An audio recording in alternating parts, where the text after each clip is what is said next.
ना मोहब्बत संभाली गई ना नफरतें पाली गई। अफसोस है उस जिंदगी का जो तेरे पीछे खाली गई।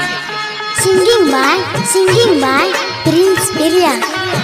जाए से पहिले के सोना तू मानी लेका हनवा गे सोना चांद बन के करी है अंजोर तू पिया के अंगनवा गे सोना चांद बन के करी है अंजोर तू पिया के अंगनवा गे।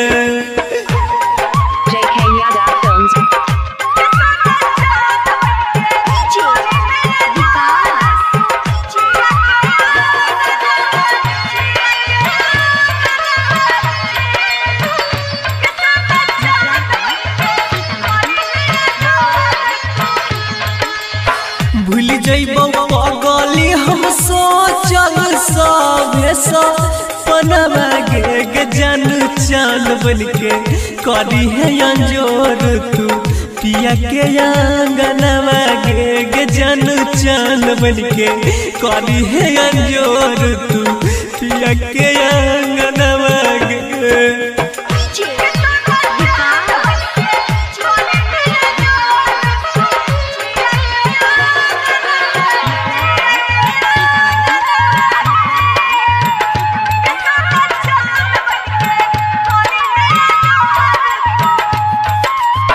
पेनी है जब दुल्हन के जोरायौरीगा हनवा गे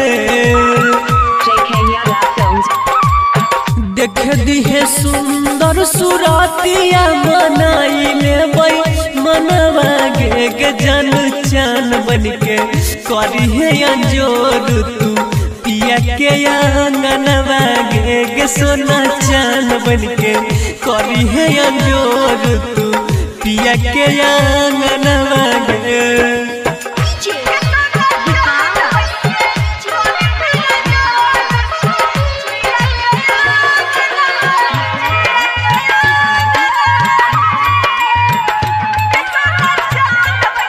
सिंगिंग बाय प्रिंस पेरिया। कैल ही जे साथ हमरा करी है नहीं दोसरा के संगवा गे